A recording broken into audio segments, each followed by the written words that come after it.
Hello everyone, it's Mary. It's time for another episode of Monday Morning Leadership Bites. And if you are friends with me on Facebook or you follow me on my personal page, then you know that yesterday Bill and I decided to adopt a dog. Now, while we both grew up with dogs as kids and we've had a dog for most of our marriage, this was our first rescue dog. And it's been interesting as Gage Hladio is a rescue dog, and as Gage has started to get into his new routine and understand his new situation, we also, as dog being responsible for dogs, as a dog owner, have had to re-establish what it's like to have a dog in the house and a young dog in the house. So it got me thinking about change and leading and dealing with change as a leader. So I need to make a couple of statements first before we go too much further. And I said this in my book, I do not believe in change management. And you might be saying, wait a minute, I thought you were going to talk about change today. That's true. I am going to talk about leading change, but I'm not going to talk about change management. And I'm not quibbling over just words. Maybe we'll do an episode, a difference between managing something and leading something. But I'm talking about leading change.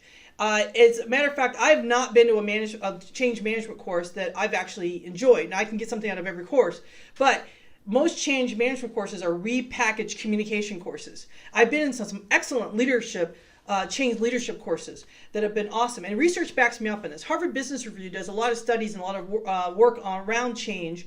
And 60 to 90% of most change initiatives fall short or fail completely of what they were intending to do.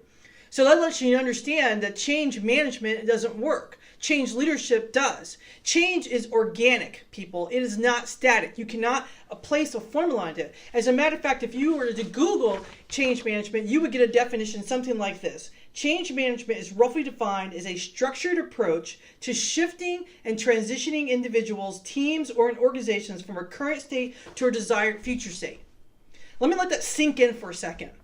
I am taking individuals, organizations, or teams, and I'm going to apply a structured approach to something that's shifting. So the very nature of the definition is ridiculous in its notion, because we can't necessarily put a structured approach to something that's shifting. Okay, so it is not an A plus B plus C equals D. Instead, it is A plus B equals X plus C. That's a little algebra there, first thing in the morning. But what I'm saying is we're going from a current state to a future state, and we're going to make a change. And in that change, we, instead of seeing it as a single discrete event, instead we see it as organic, that as soon as we make changes, as soon as we go A plus B, we now have an unknown. Now I can again, with my vision, I can say my vision is to do X, and maybe I can carry on, but I have an unknown plus the next step, which is C. Okay? So again, if you want more information, if you go to my book website, which is what'sgonewrongwith.com, you can actually download an ebook on change, or you can order my book, and I talk about change as well as some other things that I think are misnomers when it comes to managing these types of things. All right, so that's my first thing, is I don't believe in change management. My second thing is there is a myth that I want to debunk, is people hate change. I don't believe that. I think people don't necessarily hate change. People dislike uncertainty.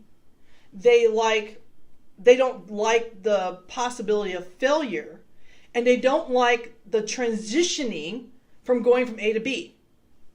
All right. So I don't think people don't like change. I think it's other things that are underneath that. And we lump it into people being resistant to change. And that's not to say that some people might not be resistant, but the change itself is most times when if we can paint a good vision of what's like on the other side, then people are well okay with that. But getting there, it's messy, it's crazy, it's uncertainty. And I don't like that part. If I can go from A to B and not have to deal with this transition part in between, I'm completely okay with that. Okay? So as leaders, we live in an ever-changing environment. There are people changing, the technology is changing, our environment's changing, our industry is changing. With all this change, we have to learn to deal with the change. So we can either be a receiver of change or an initiator of change. And what I mean by that is change can happen to us. So there is a change that exists, and we receive that change, and then we have to learn to deal with it personally of how we fit inside that change. and we just kind of go along the flow, right? We're followers at that point. Or we are initiators of change. Even if change is happening to us, we can say, okay, what does this mean for me? And then now say, okay, I'm going to set forth a vision for how I fit in this. And I'm going to lead the effort for what I can control in my scope. Okay? So we can either be receivers or initiators. We can be followers or leaders. And so therefore, I want to talk to you about how you can lead change. And normally when I give you tips, the tips are not in any particular order. These are in order. So number one is you want to create a vision for the change that you're trying to execute on. So what are you trying to do? Paint that vision. Be clear for yourself of what that vision is. And then number two, you're going to communicate that vision. And you're going to use plain language. It amazes me how much money and time is spent for people to go off-site to create vision statements.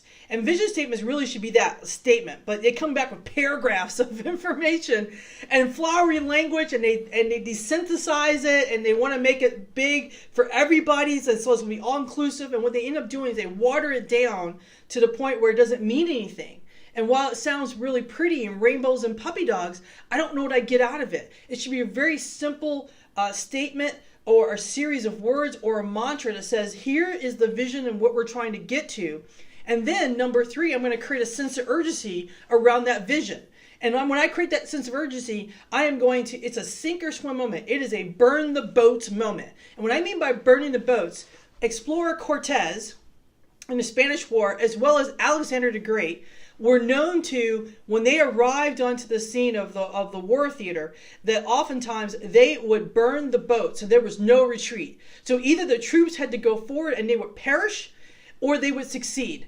But there was never an option to go back. So when you create that sense of urgency in your change, there is no going back. There is no the old way of doing things. Number four, you form a coalition of people that have power and authority. Week 3, I talked about power and authority and what that means. But I'm going to have people around me not necessarily be yes sayers, yes people that say, oh, that sounds great. I want to be on board. I want to be on the committee. No, I want people with power and authority that I can then do number 5, which is empower people in my vision to accomplish what we need to accomplish and to achieve our vision. So I've said, hey, let me give you a portion of this. I'm empowering this people. But in order to do that, I have to have people around me that believe in the vision and have that same sense of urgency. Number 6, I have small victories and quick wins.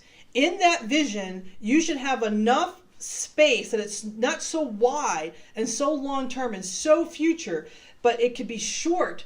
And I have some small victories and short wins that I can actually communicate the possibility of improvement, that I can actually show people that we can succeed in what we're doing. And by having those upfront, very quick successes and upfront, very small wins that we can do, it shows people around you that there is the possibility of improvement. And then you gain momentum. So number 7 is you use that momentum to have a snowball effect. So remember, as a snowball, if I can take a snowball, I'm talking about a big snowball, but I'm going to pack it together. At some point in time, I have enough of a ball that if I push it, the snowball will gather other things with it. Grass, other snow, rocks, as it makes its way. As I continue to roll it, it gets bigger and bigger by very nature of it. It accumulates everything. So now I want to do a snowball effect in my change. By having these quick wins, I've built enough momentum that I should be able to push the snowball and have it continue to gather momentum towards success. Number 8, as somewhere along the line, I stop and I restate the vision. Because remember, change is organic. So we've gotten A, we've gotten B, we're now on to C. I should stop and now restate. Here's what we're trying to accomplish. Here's what we're trying to get to. Here's the vision. Are we still on track? Because there's no sense in getting to the goal and finding out you're in the wrong field. So instead, let's make sure we're on the right path. We're headed down the right road. And there's nothing wrong with saying, you know what? I started out painting this picture. And now that I've gotten a part way through, I realized that I need to change my vision. I need to redirect. And that's okay. I'd rather you do that because you're still going down this path. Because remember, once I make a change, I've now actually changed things around me that maybe I don't need to go as far as I thought I need to go.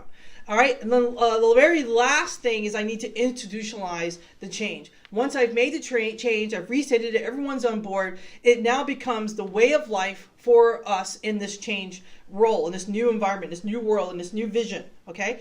And so I need to institutionalize it. So there's never a, hey, this is the way it used to be, and because I burned the boats, I can't go back anyway. I can't go to the old system. I can't use the old tool. I can't use the whatever it is because I've burned the boats. There's no possibility. I have to go forward in my new vision, and this applies personally as well as in a professional sense. So those are your tips or your steps, if you will, to leading change. And again, as always, I want to hear from you, whether it's a comment here or whether it's a text or a message. People have been communicating me in all different types of ways. And I really appreciate it because it gives me some feedback on how we're doing.